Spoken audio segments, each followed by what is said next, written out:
Welcome back to Architect Live. Thanks for joining us. I'm here with a man you may have possibly heard of. His name is Cameron Sinclair. I was a little nervous about mispronouncing your name. That's okay. I had to practice ahead of time. It was good. So you're one of the keynote speakers this year. How does that feel? It's kind of surprising. The first AIA talk I ever gave, 25 people showed up. And it was in a side room that could have doubled as the washroom. And so to go from there to 5 years later, speaking in front of 2,500 people is a little nerve-wracking. That's kind of a good, you know what, but the scale of your organization has, your annual budget now is like 12 million?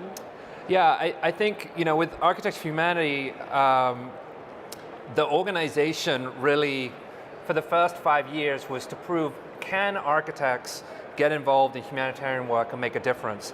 And in our following 5-6 years, it's how can we make a career out of it? I think we're now, it's a serious thing because you're saying, like, how can an educated professional dedicate 30, 40, 50 years of their lives for clients that you wouldn't normally think of as wanting an architect or needing an architect. So being able to keynote here and talk about the value of architecture, whether it be for somebody in the lower ninth in New Orleans or whether it be somebody in New York City, I think is very relevant. So, there's this sort of fascinating aspect to, I guess, what I would call your practice. I mean, do you consider Architecture for Humanity?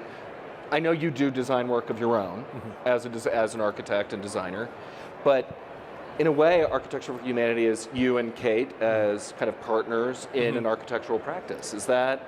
Do you think of it that way, or do you think of it separately from? Our success as a nonprofit has not been being great at social media or having a great spokesperson. It's because we've run the nonprofit as a for-profit practice. We've thought about it like studios. We have a reconstruction and resiliency studio that really focuses on the post-disaster, post-conflict rebuilding. And then we have a civics work studio that looks at kind of sustainable development, schools, health clinics, et cetera. And they're made up with a design principle. They have project managers, and we have over 81 people that are part of the organization. What makes us slightly different from a traditional firm is we partner and hire with a lot of architects and firms to do work around the world. So. Right.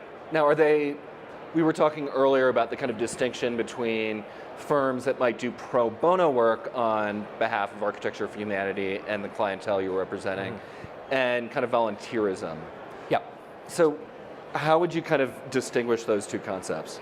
Well, our organization has a series of chapters. We actually have a booth just behind the Architect Live area, and there you'll find chapter members from Seattle, Denver, San Francisco, New York, and these chapter members represent 6,800 architects and building professionals who volunteer their time. They're unpaid professionals who work with communities on a part-time basis. They can't. But if you're working on buildings and buildings that are going to be implemented in communities in need, you have to have full-time architects and engineers working on that, and you can't expect to not pay them.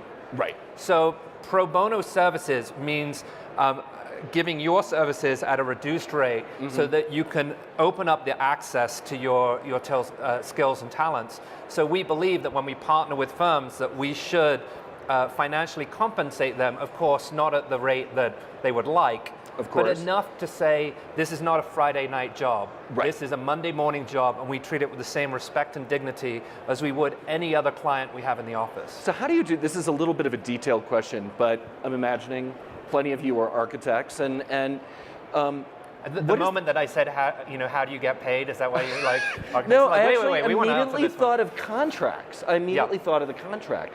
So are those firms contracting with Architecture for Humanity or with the client? How do you set up that? They're contracting with Architecture for Humanity. So we have a very specific architectural services contract. As a design team, you might be partnering on a conceptual level, but you might also be doing schematics and construction documents. What makes us different is from the kind of design nonprofits that are out there, is we do all the construction management.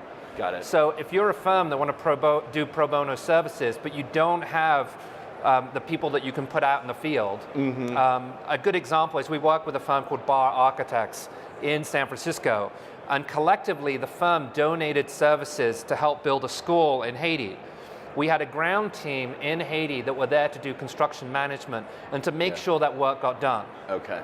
The worst thing to do in kind of nonprofit work is to come up with a design solution and not implement it. Yes. That's the difference between kind of designing and being an architect. Well, there's the kind of, anyone can go out there and create a vision for someplace. Right. It's the actual execution of it that distinguishes your work at Architecture for Humanity, that there's substantive result. And right? I think the other component of that is we try and really instill this community-led design process. Yes. So that we can help facilitate workshops with the community, and so that as an architect, you're not just designing for a problem, but you're actually working one-on-one with community members who are going to live, breathe, and work in the buildings that you help create.